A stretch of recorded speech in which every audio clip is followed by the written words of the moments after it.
Hello everyone. तो आज के इस वीडियो में हम कैंडलस्टिक्स को समझेंगे।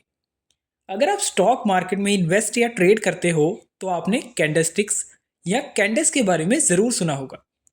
तो आज हम इसी पर बात करेंगे कि आखिर ये क्या होता है और इससे हमें प्राइस मूवमेंट के बारे में आखिर क्या पता लगता है। कैंडलस्टिक्स या जिसे हम शॉर्ट में कैंडल्स कहते हैं, इन्हें रीड करना आना टेक्निकल एनालिसिस के लिए बहुत इंपॉर्टेंट है और इससे ही हम स्टॉक मार्केट के प्राइस मूवमेंट को प्रेडिक्ट कर पाते हैं कि प्राइस किस साइड मूव दे सकता है। तो वीडियो स्टार्ट करने से पहले अगर आप हमारे चैनल पर नए हैं तो चैनल को सब्सक्राइब और बेल आइकन को प्रेस करें ताकि आपको आने वाली वीडियोस की अपडेट मिलती रहे।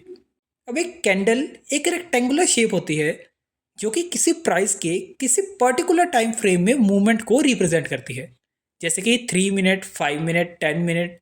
तो अगर एक कैंडल 5 मिनट की है तो उससे हमें ये पता लगेगा कि उस पर्टिकुलर 5 मिनट में वो प्राइस कितना मूव किया। जैसे कि एक 5 मिनट कैंडल ये बताएगी कि 5 मिनट के स्टार्टिंग पर क्या प्राइस था, जिसे हम ओपनिंग प्राइस भी कहते हैं, और 5 मिनट के एंडिंग में क्या प्राइस था, जिसे हम क्लोजिंग प्राइस बोलेंगे।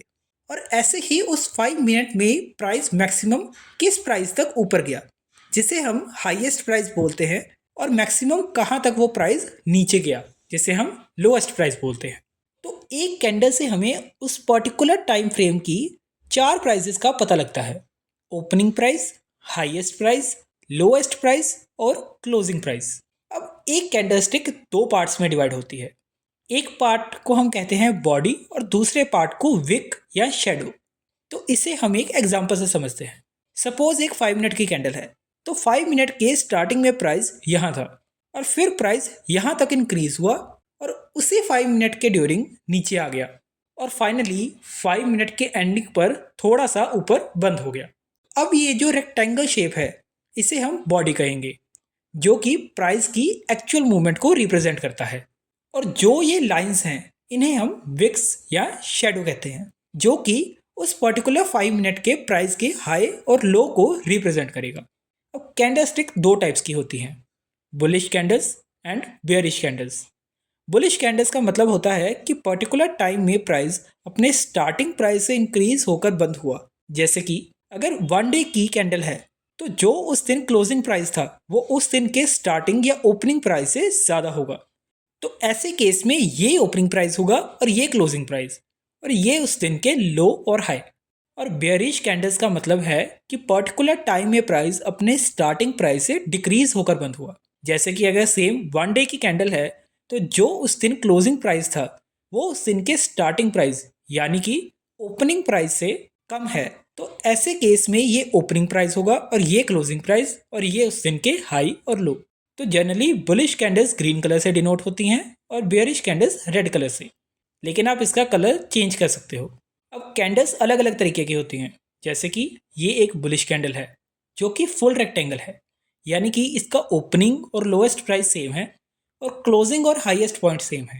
अब ये एक बुलिश कैंडल है जिसमें सिर्फ नीचे की तरफ शेडो है, तो इसमें प्राइस का ओपनिंग पॉइंट ये था और प्राइस उस पर्टिकुलर टाइम में यहाँ तक गिरा और फिर वापस आकर अपने हाई के पास ही क्लोज हो गया। अब जब ये कैंडल्स को हम चार्ट पर प्लॉट कर देते हैं तो इन्हें कहते हैं कैंडलस्टिक चार्ट। अब टेक्निकल एनालिसिस में हम कैंडलस्टिक चार्ट का यूज़ करते हैं, लाइन चार्ट का नहीं, क्योंकि जैसे कि कैंडलस्टिक्स इन 4 प्राइजेस को रिप्रेजेंट करती है, लाइन चार्ट सिर्फ क्लोजिंग प्राइस के हिसाब से प्लॉट होता है और हमें उस पीरियड के फुल प्राइस मूवमेंट्स का पता नहीं लग पाता। इसलिए रिसर्च एंड एनालिसिस के लिए हम हमेशा कैंडलस्टिक चार्ट को यूज़ करते हैं। कैंडलस्टिक्स प्राइस की मूवमेंट के साथ साथ प्राइस की स्ट्रेंथ को भी शो करता है। तो कई कैंडल्स की फॉर्मेशन से हम प्रेडिक्ट कर पाते हैं कि प्राइस की वहाँ से बढ़ने या गिरने की प्रोबेबिलिटी कितनी ज़्यादा है। तो इनकी क्या क्या टाइप्स हैं उनको हम नेक्स्ट वीडियो में डिस्कस करेंगे। तो आज हमने जाना कि कैंडलस्टिक्स क्या होती हैं और क्यों हम कैंडलस्टिक चार्ट को यूज़ करते हैं एनालिसिस के लिए, ना कि लाइन चार्ट को। तो आज की वीडियो मैं यहीं ख़त्म करता हूँ। Like and subscribe my channel और बेल आइकन को प्रेस कीजिए ताकि अगली वीडियोस की अपडेट आपको मिलती रहे।